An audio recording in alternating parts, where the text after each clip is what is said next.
los excesos de agentes de ICE han causado indignación. Minnesota no es alguien que guste de Donald Trump. El presidente tenía algo que cobrarle a Tim Walz, el gobernador de Minnesota. El gobierno de Estados Unidos va a fortalecer sus estrategias de detención, captura, enjuiciamiento. Y aquí la cooperación con los Estados Unidos es muy importante. Que en la medida en que no respondan a las demandas básicas de seguridad, pues van a tener ese tipo de cuestionamientos externos. Bienvenidos a Armando la Agenda con Amada. Yo soy Amada Castañón y con Armando Guzmán, corresponsal de Azteca Noticias en Washington, revisamos la agenda que se marca desde la capital estadounidense.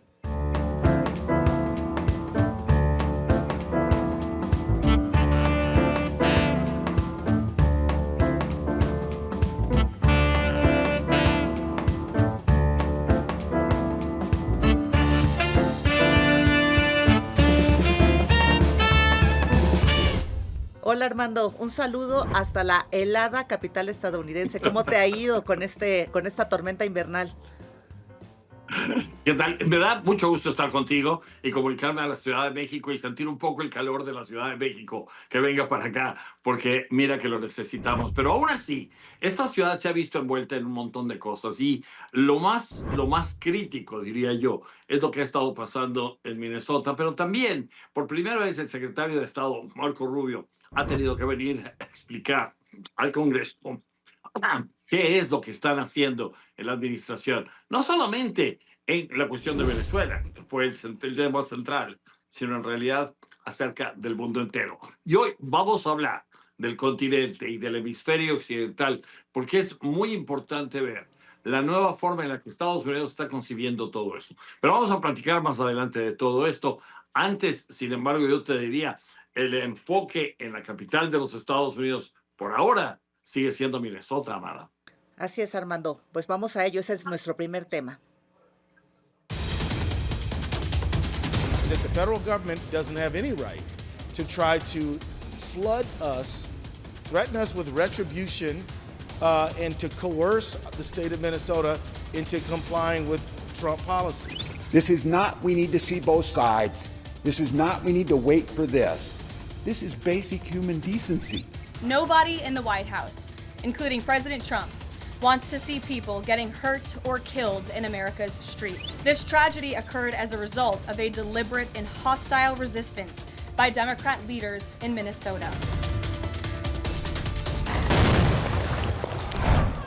En las últimas semanas, los excesos de agentes de ICE han causado indignación por el evidente uso de fuerza letal en operativos, detenciones masivas de migrantes sin antecedentes penales, redadas en espacios sensibles como vecindarios y escuelas. Estos hechos han generado críticas y la muerte del médico Alex Pretty, del enfermero, el fin de semana, la detención de un niño de 5 años han sido los más recientes, Armando. Creo que no habíamos visto este síntoma tan violento de los agentes operando contra la migración. Una de las cosas más difíciles para el presidente en este momento, Amada, es que esta política que él ha seguido en Minnesota, en Minneapolis, se le está volteando. Los gobernadores republicanos se le voltearon. Los senadores republicanos se le voltearon. Mucha gente que ve esto como algo que es una política que va a perder y que va a perder ante los ciudadanos del resto del país. Entonces, el presidente está dando marcha atrás, pero sin saber realmente hasta qué grado lo puede hacer. El único que va a pagar las consecuencias es él. Ahora, todo el mundo se preguntaba, bueno, ¿va a cambiar de política y va a sacar a la gente de ICE? Bueno, a los agentes de ICE de Minnesota, no lo está haciendo. Lo único que hizo fue quitar a Gregory Bobino, que era el jefe de la patrulla, a alguien que este tipo de situaciones y este tipo de muertes absurdas que vemos ahí, las había consentido. Y entonces, lo más increíble de toda esta semana, Amada, han sido gente de canales de televisión afines con el presidente. Fox News lo ha estado criticando, diciendo que esto no es posible. Ha estado criticando a la secretaria de Seguridad Nacional. Ahora, la cuestión es, ¿va a perder su trabajo? Esta semana tuvo una reunión de 2 horas con, no solamente con el presidente, la secretaria de Seguridad Nacional. Ella pidió esta reunión. El presidente no se la quería dar. Y alguien que intervino en todo esto es Corey Lewandowski. Y tú sabes exactamente Sí, la que es relación que hay entre los dos. sí, Este es es un un asesor, chisme. ¿no? Es un asesor, prácticamente, para que nuestros amigos sepan. Él es como un asesor tipo, que está al lado del presidente, pero no tiene un cargo exactamente como tal en la Casa Blanca. Es alguien que inventó a Donald Trump como político.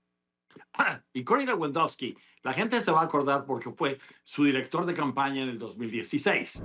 Y es alguien que, como tú dices, sigue teniendo una posición muy importante. Es amigo del presidente, ese es su puesto. Es asesor del presidente. Y esto quiere decir que él es el que le habla al oído. Y como él tiene una relación romántica con la señora Kristi Noem, entonces ella lo llevó porque supo que así ella podría mantener su puesto. El presidente había estado considerando, según lo que nos dicen, quitarla de ahí y mandarla a alguna embajada o algún lugar lejos, en lugar de seguirla teniendo ahí.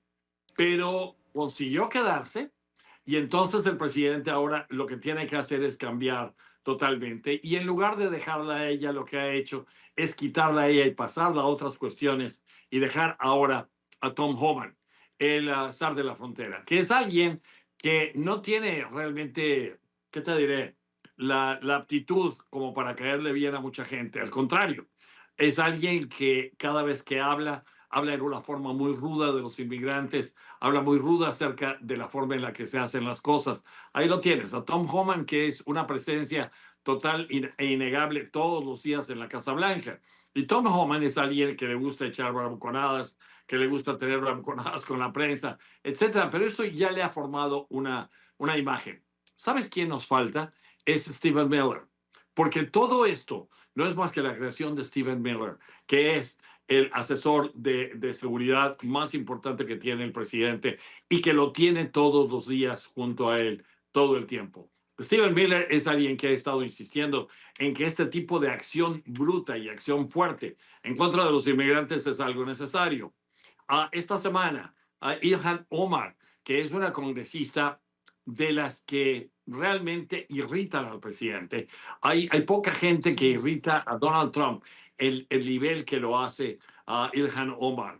Ilhan Omar, junto con Alexandra Ocasio-Cortez, junto con algunas otras miembros del Congreso, le han hecho la vida muy difícil al presidente. Y una de las razones para que estos agentes de ICE, casi 3,000 de ellos estén en Minnesota, es porque el presidente tenía algo que cobrarle a Tim Walz, que es el gobernador de Minnesota, y también es algo que ellos querían hacer, porque iba a dañar a la comunidad somalí, que es a la que pertenece la congresista Omar. Entonces, todo esto te da una idea de que el principio que hubo haciendo todo este tipo de operaciones no fue basado en algo puro, no fue basado en algo en lo que había que ir a quitar a los inmigrantes ilegales que están en los Estados Unidos, porque si hubiera sido eso, en lugar de Minnesota estarían en Texas, en Florida, en California, Sí, en justo te los iba a campos. preguntar eso, Armando, ¿por qué hemos visto esta resistencia tan fuerte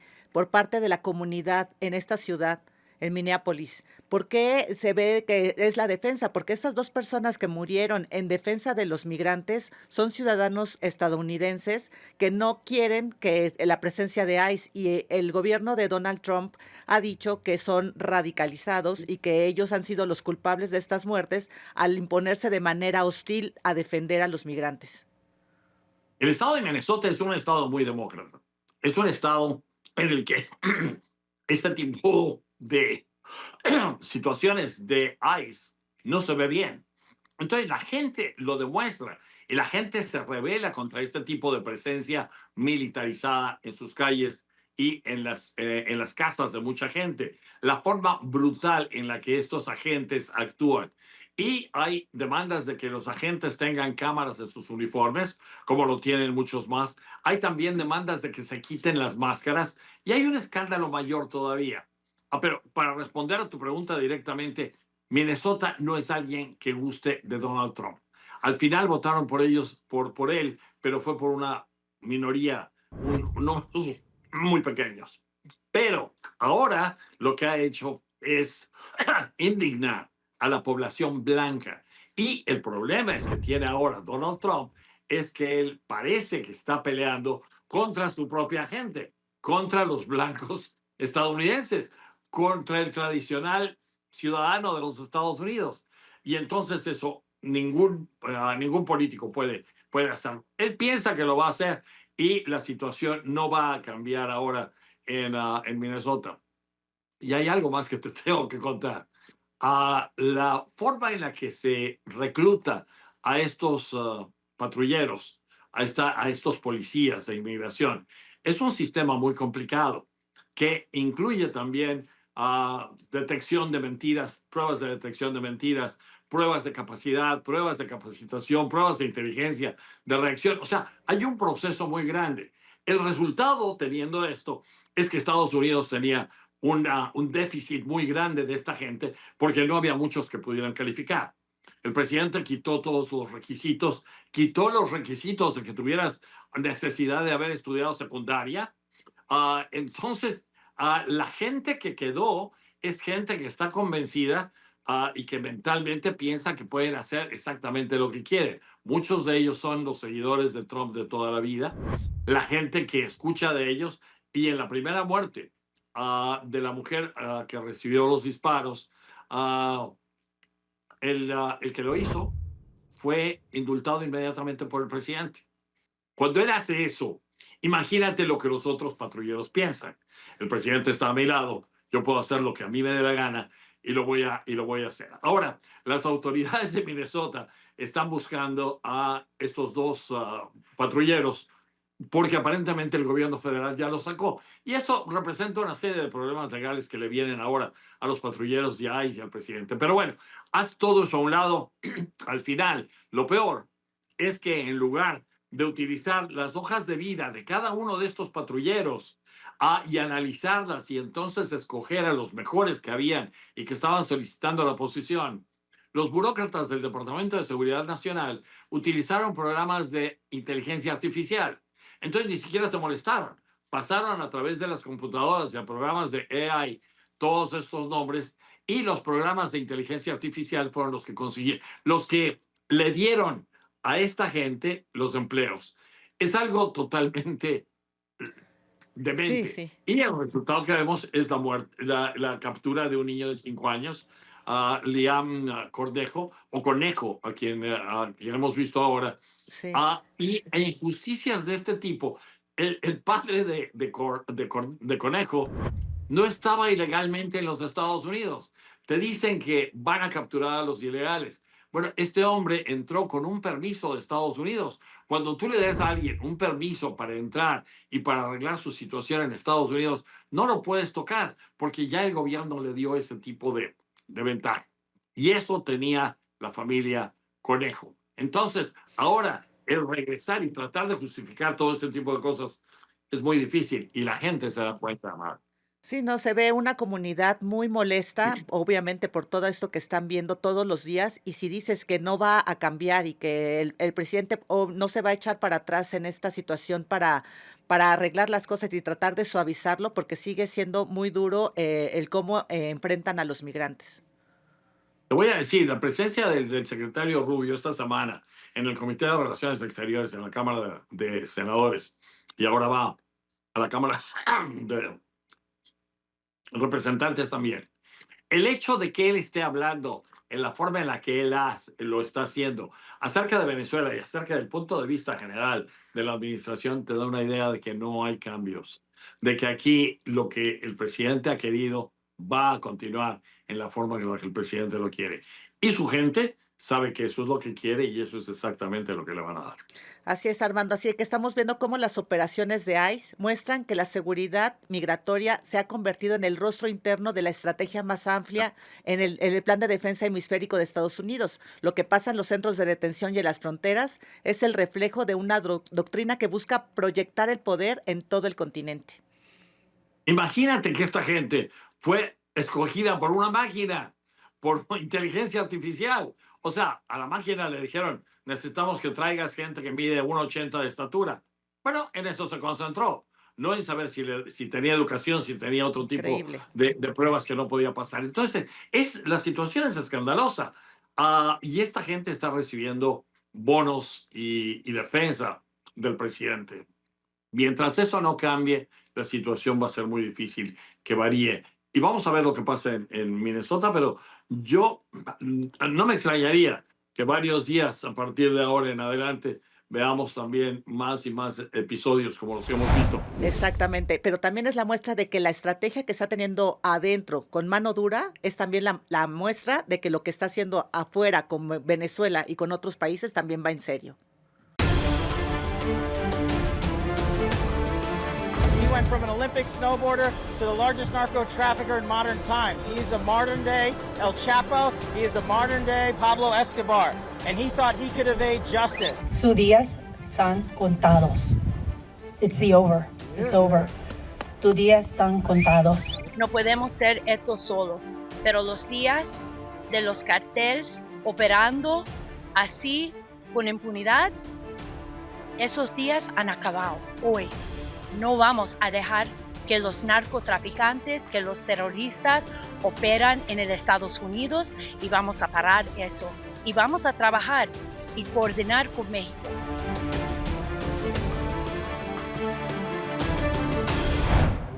El Pentágono ha convocado una reunión cumbre con el fin de coordinar una campaña militar diferente contra el crimen y el narcotráfico en el hemisferio. Esta cumbre va a marcar el rumbo de la cooperación entre México y Estados Unidos en un momento en el que Trump está decidido a terminar con el narcotráfico que llega a su país. Es por eso que para entender más de esta cooperación, tenemos con nosotros al doctor José María Ramos, profesor investigador del Colegio de la Frontera Norte. Armando. Es cierto.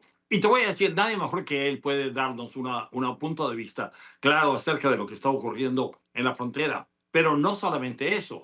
Esta reunión convocada por Estados Unidos es realmente algo en lo que quieren enfocar al continente entero en contra de las organizaciones criminales a las que dice Estados Unidos han crecido a tal grado que muchos países no pueden con ellas entender. Entonces, esto es lo que está cambiando. No solamente es el enfoque, y escuchábamos a la sala antidrogas de los Estados Unidos advirtiéndole a los carteles que los días están contados o sus días están contados. Y ese es el tipo de diálogo que escuchas todo el tiempo ahora en Washington. Por eso esta reunión. Así es. Doctor José María Ramos, ¿cómo está? Un gusto saludarlo. Encantado, muy buenos días, saludos. Cuéntenos cuál es la situación general que está viendo Estados Unidos para crear esta estrategia diferente a la hora de combatir el narcotráfico, sobre todo en el hemisferio aquí en América. Mira, saludos Armando, llamada, encantados y muchas gracias por la invitación.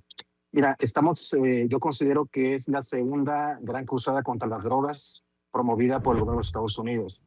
La primera fue llevada a cabo por el presidente Richard Nixon en 1971, cuando se creó la Agencia Antidrogas de Estados Unidos, la DEA.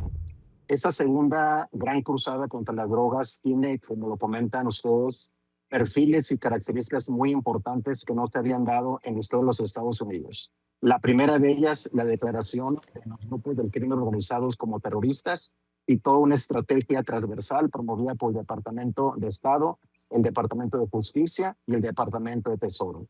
La última es la estrategia dada a conocer el 15 de diciembre pasado, la Estrategia de Seguridad Nacional de Estados Unidos, donde se plantea por primera vez lo que se ha dado a llamar la doctrina Monroe número 2, que implica considerar tres temas centrales: la migración irregular como un riesgo para la soberanía de los Estados Unidos. El segundo tema, el combate a los grupos delictivos por el tema del fentanilo. Y el otro tema central es tratar de disminuir la presencia geopolítica de China.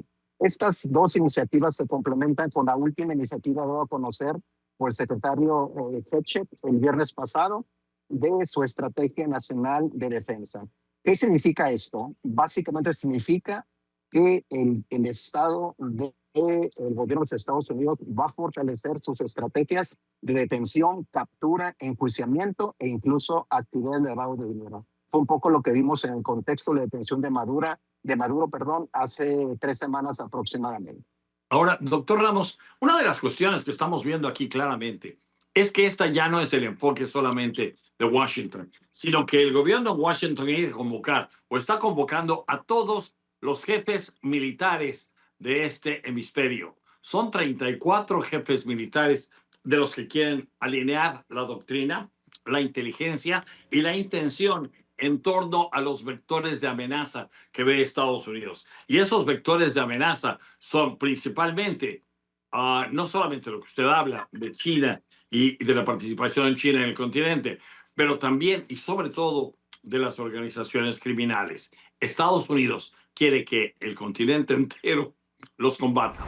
¿Esto qué significa, Armando? Significa un nuevo posicionamiento del gobierno de los Estados Unidos a través de una estrategia de defensa. Esa estrategia está articulada con la estrategia de seguridad regional y está articulada también con la iniciativa de a conocer el viernes pasado. ¿Qué es lo que va a suceder? Va a suceder que, desde mi perspectiva, va a haber o va a plantear el gobierno de Estados Unidos un alineamiento con estas prioridades para identificar riesgos y amenazas transnacionales, y de ahí la necesidad que estos países se alineen con estas prioridades de Estados Unidos. ¿Qué ha sucedido en el caso de la relación con México? Se han dado a conocer, y tú seguramente te has enterado, de la existencia de cuando menos 3 encuentros del secretario de Marina, secretario de Defensa en los Estados Unidos y viceversa en México. ¿Con qué objeto?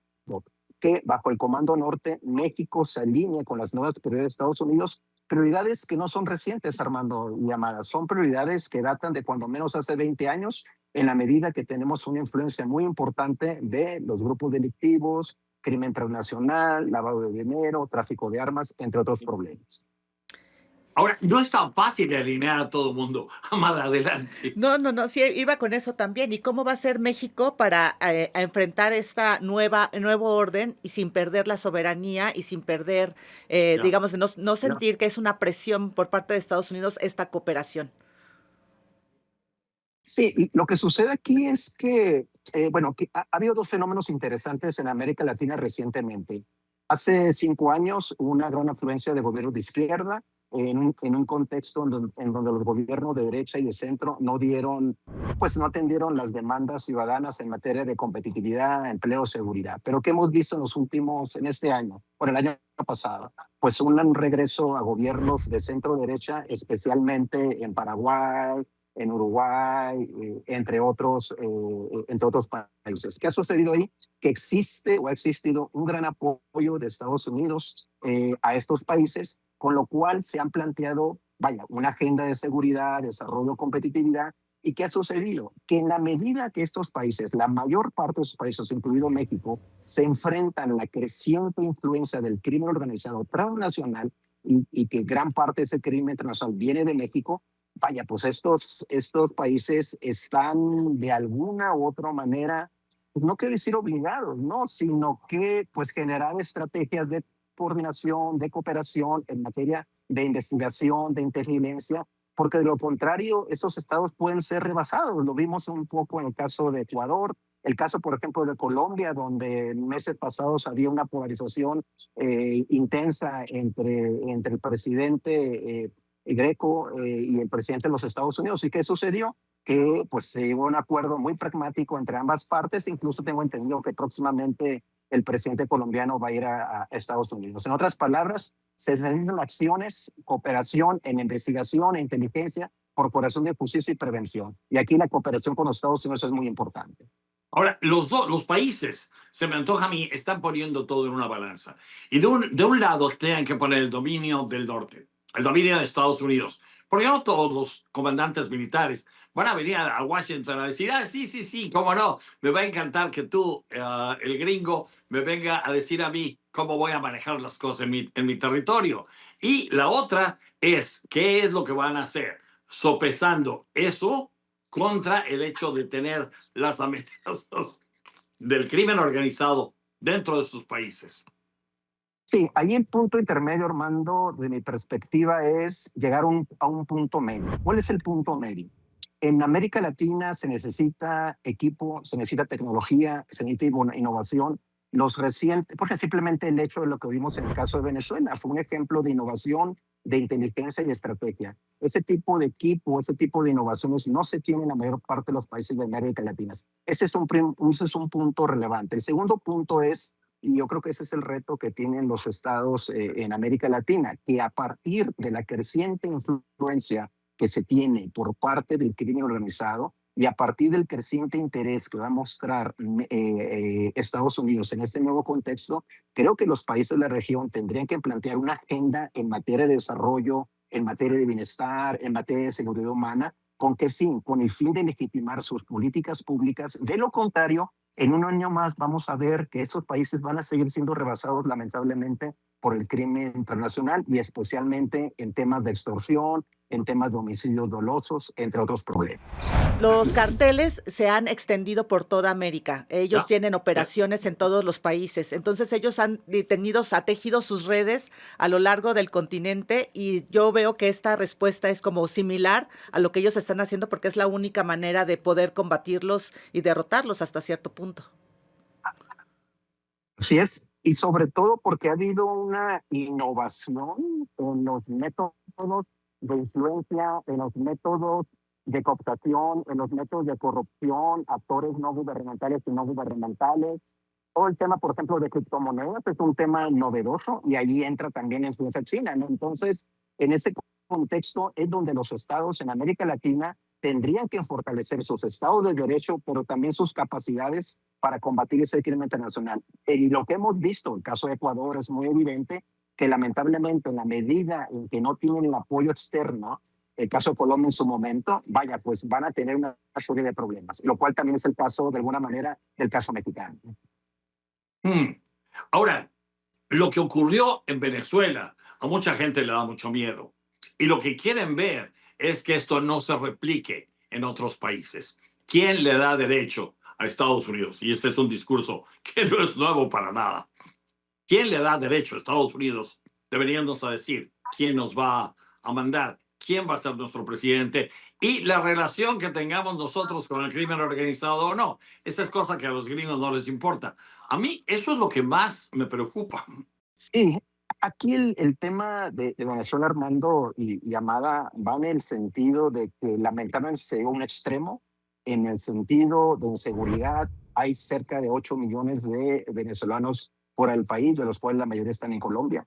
Y el otro tema es que pues ahí entra la visión estratégica del actual gobierno de Estados Unidos. En ese caso, Venezuela tiene enormes reservas petroleras, es un petróleo muy particular, pesado, y ahí lo ha manifestado de manera muy explícita y pragmática el presidente de los Estados Unidos. Hay una prioridad desde el punto de vista estratégico por lo que representa el petróleo. Ahora bien, ¿cuál es el dilema que se les presenta a los países latinoamericanos? Que en la medida en que no respondan a las demandas básicas de seguridad, creación de empleo, de bienestar, vaya, pues van a tener ese tipo de cuestionamientos externos. Claro, en este caso particular hay una diferencia sustancial, que es el caso del petróleo. Ahora, le voy a decir, vamos a hacer eso a un lado y vamos a pensar en los militares. Los militares, los comandantes militares van a venir aquí. Y muchos de ellos, la verdad, en el continente no están tan limpios. Habrá algunos que sí, pero hay otros que bajo su mando y en una cadena no están limpios. ¿Cómo los va usted a convencer de que ahora van a hacer lo que Estados Unidos quiere? O sea, esto de traer a 34 señores uniformados aquí y leerles la cartilla no es solamente hacer eso, es seguir con cada uno de ellos. Y a mí eso se me antoja francamente muy difícil. Yo no sé si suficientemente posible, incluso con un presidente como Trump. ¿Es posible? Y mira, sí es posible bajo la siguiente lógica, y te la voy a plantear desde dos lógicas, desde el punto de vista lógica burocrática de Estados Unidos. Se está implementando una nueva estrategia de seguridad nacional. Esa estrategia está identificando una serie de riesgos que son muy explícitos, los hemos comentado aquí. Migración irregular, narcotráfico, fentanilo, etcétera, etcétera. Segundo punto, se ha dado a conocer una estrategia nacional de defensa que plantea un nuevo encuentro o una nueva comunicación con los países de América Latina. Y ahí entran los temas estratégicos que nos unen de alguna manera con Estados Unidos y América Latina. ¿Cuál es el tema? La democracia. Si la mayor parte de nuestros países siguen operando con algunos vínculos directos e indirectos con el crimen organizado, y que estos vínculos generan limitaciones para el avance de la democracia, limitaciones para generar alternativas de bienestar, de competitividad, el problema de extorsión, por ejemplo, a productores de diferente índole, pues tenemos un cuestionamiento a una falta de legitimidad de las democracias a América Latina. Y si eso le sumas el discurso, por ejemplo, que trae el secretario Rubio, pues es un discurso que sabemos es a favor de la democracia, de la inclusión, de la cooperación. Es un discurso que sí, yo estoy convencido que tiene que llegar a los países latinoamericanos y sobre todo en esta coyuntura de complejidad, de retos por el crimen organizado y donde se está cuestionando las democracias. De ahí la relevancia del fortalecimiento del Estado de Derecho.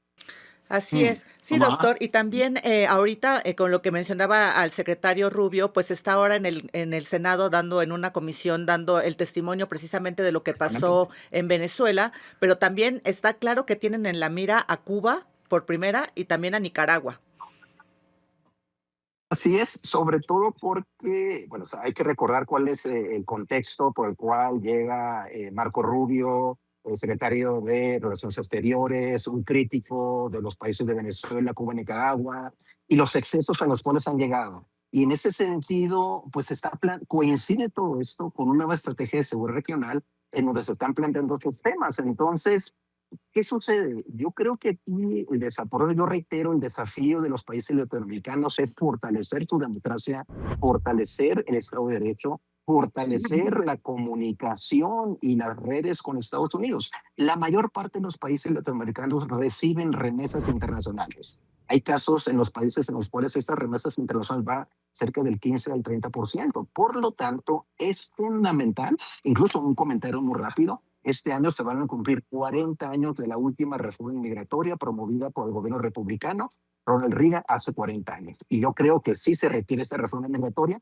en un contexto en donde tenemos una disminución para el caso mexicano de las remesas internacionales. Ahora, la cuestión de los remesas es importante, tiene usted toda la razón. Pero las empresas criminales transnacionales, por muchas razones, con el tiempo se han convertido en algo mucho más peligroso que los carteles. Porque estas organizaciones incluyen a bancos, a instituciones financieras, a mucha gente que maneja dinero y que no generalmente es dinero limpio. Entonces, lo que estamos haciendo es diciéndole a los militares, vas a ir, vas a encontrar todo eso y vas a terminar con esta fábrica de dinero. Yo creo que hay diferentes agendas. El caso, por ejemplo, de la vinculación que se ha tenido del SAT con algunos bancos mexicanos que lamentablemente han estado vinculados con actividades delictivas. Ha habido una investigación directamente desde el punto de vista financiero. ¿Qué sucede en materia militar? ¿Qué es lo que ha pasado, por ejemplo, en las reuniones con los secretarios de Defensa y secretario de Marina de México? Ha habido una comunicación desde el punto de vista de estrategias de comunicación, de negociaciones estrictamente militares. Es decir, desde mi punto de vista, son agendas hasta cierto punto separadas. Por ejemplo, en estos días está el secretario Ebrard, va a tocar temas del TMX y seguramente se van a involucrar algunos temas que Estados Unidos habla, los temas no arancelarios, Estado de Derecho, no discrecionalidad, pero también seguramente el tema de fortalecer las acciones delictivas. Pero eso nos ha hecho mucho daño. O sea, antes, cuando se controlaba la relación con Estados Unidos, la controlábamos porque veníamos y hablábamos de comercio, y solo de comercio. Veníamos y hablábamos de seguridad, y solo de seguridad. Veníamos y hablábamos de la frontera, o de inmigración, o de lo que usted quiera. Hoy no. Hoy Marco Rubio y Donald Trump nos han metido todo en la misma licuadora, nos lo muelen, y entonces el resultado es explosivo. Porque entonces sí, es cierto, viene Marcelo Ebrard a hablar de comercio, pero a Marcelo le dicen, oye, no vas a hablar de esto porque no me interesa hablar. Mientras sigamos teniendo tantos informes de gente involucrada en el gobierno de México en la cuestión del narcotráfico. Mientras ustedes no hagan eso, yo no voy a hacer un ápice por ti. Mientras se pelea Estados Unidos con Canadá por otras razones, incluidas la del fentanilo. Y ahora ya estamos solos sin saber qué es lo que nos va a pasar. O sea, nos han puesto una trampa, hemos caído en ella y ahora no sabemos cómo salirnos, porque lo que están haciendo es precisamente atajándonos cada vez que nosotros queremos encontrar una vía libre. Por eso es que mezclar todos los temas no es buena idea.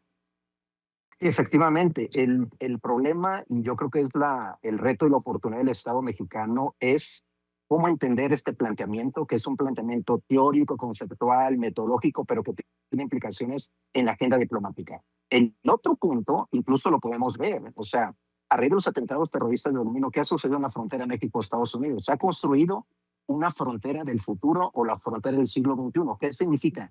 Están involucrados todos los temas, Armando. ¿Cuáles son esos temas? Lo que yo llamo las porosidades negativas: tráfico de armas, migración irregular, fentanilo, lavado de dinero, etcétera, etcétera. Pero tenemos las porosidades positivas. ¿Y esas porosidades positivas cuáles son?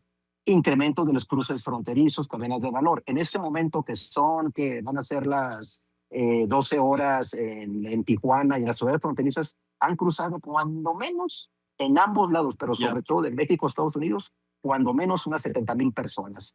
¿Eso qué representa para los republicanos? Representa competitividad, inversiones, crecimiento, desarrollo, etcétera, etcétera. Y ese es el tema que tiene que tener el Estado mexicano. ¿Cómo fortalezco en esta dispersión de la agenda los temas que son centrales en materia de competitividad, inversiones y relocalización?